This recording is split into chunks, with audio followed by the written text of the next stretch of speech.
Idaho Falls Pediatrics, proudly supporting kids in our community, and 7 questions with Emmy. Hey guys, welcome back to 7 Questions. Today I'm interviewing Robert Irwin. He's joining me from the Australia Zoo.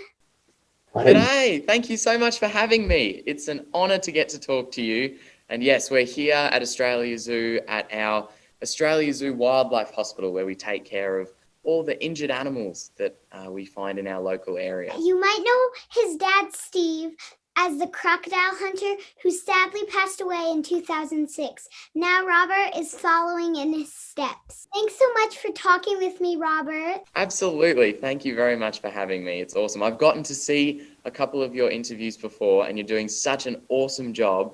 And yeah, it's so good to get to talk to you and chat all things wildlife and conservation and everything that we get up to here at Australia Zoo. It's 4:00 on Thursday afternoon right now. What time is it where you are? So here it is 9 a.m. on a Friday. So we're in the future here. It's pretty cool. So Friday is awesome. You're going to enjoy it. It's a great day. So look forward to it. But yeah, no, we're always kind of a day ahead here in Australia. And I actually have a lot of family in the United States. And so that's always a constant battle whenever we're Zooming or FaceTiming, is trying to work out the right time. And I end up calling people at a horrible hour where they are when it's morning time here. So yes, the time difference is always a little bit tricky. Let's get on with the questions. Sounds good. Question number 1. What's your favorite animal in the zoo and why? Ooh, that is a very difficult question, actually. We have 1,200 animals at Australia Zoo, at our wildlife sanctuary here. So it's very, very busy.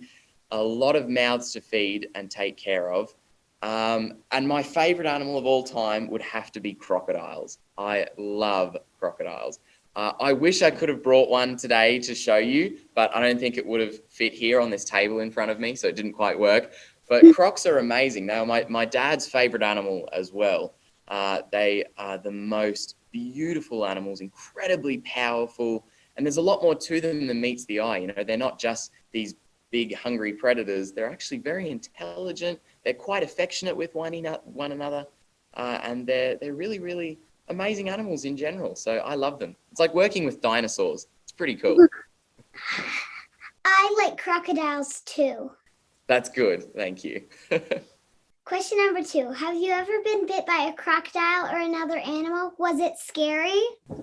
Ooh, okay. I have. Yes, both. I've been bitten by a crocodile and a lot of other animals as well. Luckily, I've only ever been bitten by a very, very small crocodile that was only about this big. When we work with our crocs here at Australia Zoo, and we try and stay very, very careful and try and keep a nice safe distance for smaller ones, sometimes it's inevitable. Every now and again you get a little nip, but it's usually not too bad. I actually recently had quite a funny bite from a snake. There's a species of snake here called a carpet python. They're non-venomous, so they're not harmful to people, but I was actually rescuing him and releasing him from the side of the road and took him to a nice safe place. And as I went to set him down into the grass, he decided that he didn't like me and swung around and struck at my eye and actually bit me on the eye. So it was very uncomfortable. Luckily my eye was shut, but he grabbed me on the eye and then let go, and it bled a little bit, but it was all fine, and he got released and lived a very happy life. But yes, I don't think he liked me very much. That sounds scary. It was a little bit. It was very startling more than anything. But it's one of those things when you work with animals, every now and again, you might make a little mistake and you get a little bite, but it's usually not too bad. Are you excited to become an uncle, and how are you going to spoil your little niece? Oh, I'm extremely excited to become an uncle. I cannot wait. It's going to be amazing. I still remember so vividly hearing the news when Bindi told us that she was expecting, and I'm so excited. I have the most amazing sister and brother-in-law as well. They're just awesome. And yeah, I can't wait for all the adventures ahead. I think that for me, my job is going to be the head of fun, the director of fun. I'm going to be making sure that, you know, she's getting to feed crocs and work with snakes and ride motorbikes and do all the fun stuff that we get up to here at Australia Zoo. I might have to wait a couple of years until she's big enough to walk and do all of this. But yeah, that's going to be my job, is making sure that it's just an endless amount of fun, and I cannot wait. It's going to be awesome. I would want to do that. Yeah. Have you ever been to Idaho Falls?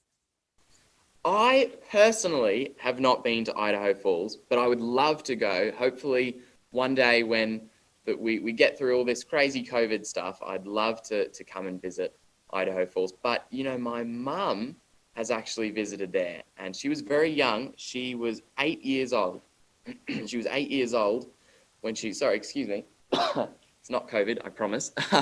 She was 8 years old when she visited Idaho Falls, and she remembers very vividly, she was staying next to the zoo that was there, and she remembered hearing the lions in the zoo, and she thought to herself, when she was a really little kid, she thought, wow, imagine getting to listen to this every day, living in a zoo. And then decades later, she met my dad, moved over to Australia, and now we wake up to the sound of tigers roaring in our backyard every night. And so her dream sort of came full circle. So it was really interesting. But yeah, she loved Idaho Falls. What's your favorite American food that you don't have in Australia? And what's your favorite Australian food that we don't have in America? Ooh, my favorite American food that we don't have in Australia. That is a really tough one. You know what I love, which is, not everyone loves it, but Twinkies. I love Twinkies. They are amazing. We don't have anything like them in Australia. They're just absolutely painfully sweet, and I don't think they're a health treat, and I don't have them very often, but every now and again when we're in America, I'll have a Twinkie, and it's amazing. So good. So that would be the one thing we don't have in Australia that I love. But then the one thing in America that you don't have, but that we have here, it would have to be Vegemite. I love Vegemite. Have you ever tried it before? No. It's not a very popular thing there, and it's not pleasant if you haven't experienced it before. It's a little bit gross, but once you get used to it, Vegemite is actually really, really good, and it's an Australian staple here. What is it like running a zoo with your family? Running a zoo is amazing. It's always extremely busy, and every day is completely different. But I think that, to put it into one word, it's just an adventure. It really is.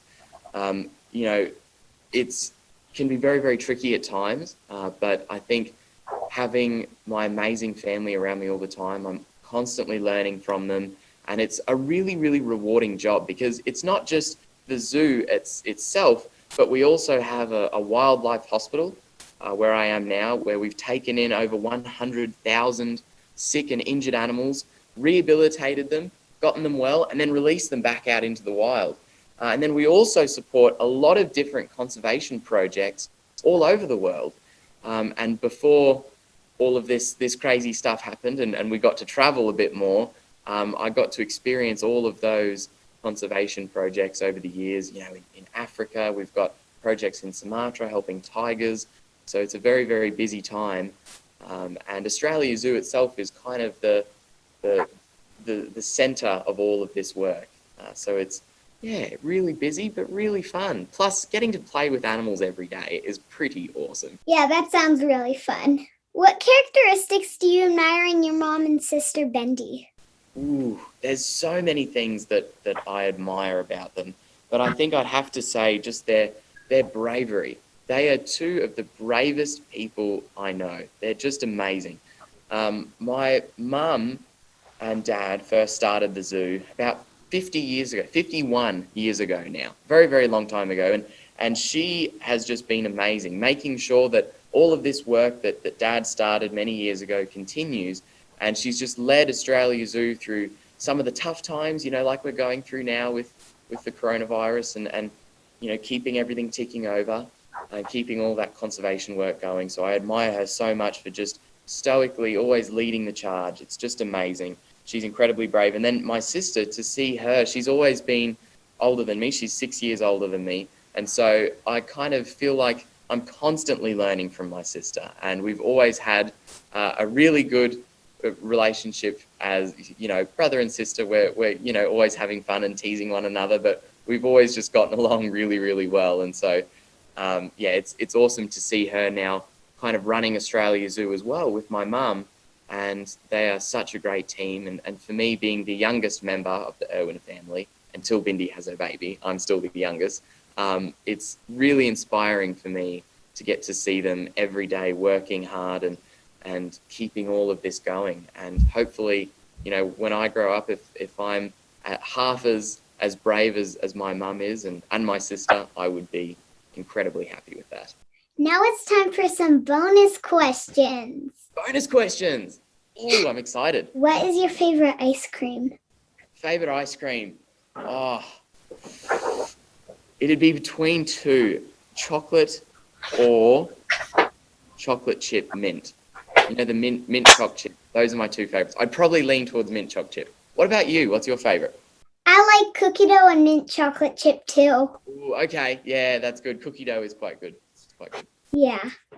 What's your favorite thing to do at the zoo? Favorite thing to do at the zoo? I reckon it'd have to be feeding crocodiles. That's my favorite. It's pretty awesome. We go in with them in their enclosure.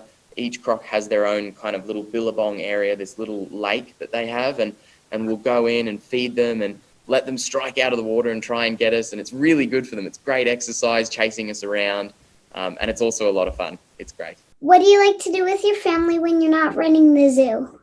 What do I like to do with my family when I'm not running the zoo? Good question.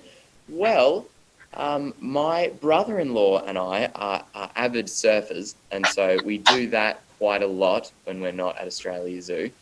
And then for the rest of my family, there's so many things we enjoy, but to be quite honest, I think everything we do is kind of revolved around nature and wildlife. So when we're not at the zoo, we're usually hiking. We love getting outdoors and hiking. That would probably be our little family tradition. What can we do to help animals? That is a really wonderful question. And that's something that we're very passionate about is helping wildlife all over the world. And we actually have a non-profit organization. It's called Wildlife Warriors.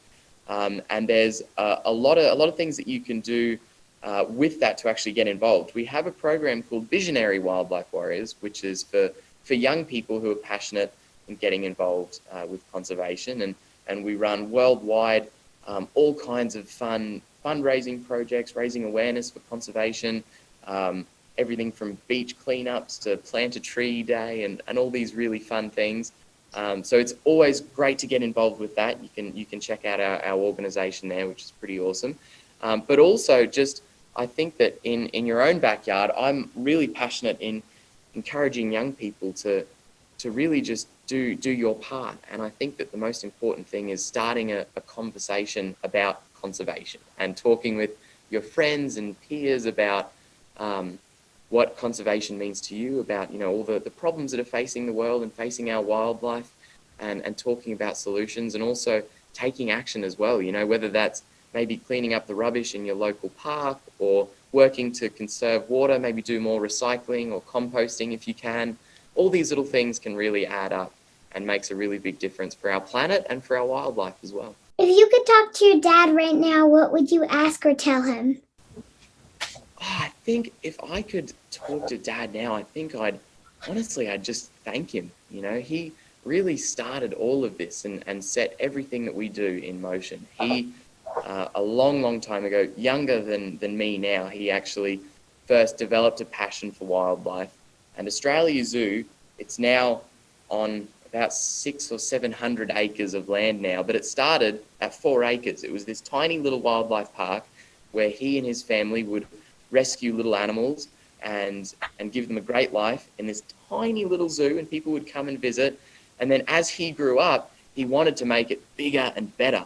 And so eventually he started getting crocodiles. He met Mum and started doing this filming work and really just created this massive legacy and became the biggest voice in wildlife conservation. And honestly, he was the best dad ever as well. His top priority was always for me and Bindi, and he was just the most fun, enthusiastic, passionate, excitable person you could ever meet. And so I just want to say thank you for being the best dad and for starting this whole huge place, this massive legacy that we get to continue. It's such an honor. Thank you so much for talking with me, Robert. Thank you. It's been really great to talk to you, and I hope that one day you can come and visit us at Australia Zoo. Toodaloo, kangaroo! Toodaloo, that's awesome. Thank you. See you later. See ya. Take care. Bye-bye. Bye. Idaho Falls Pediatrics, proudly supporting kids in our community and 7 questions with Emmy.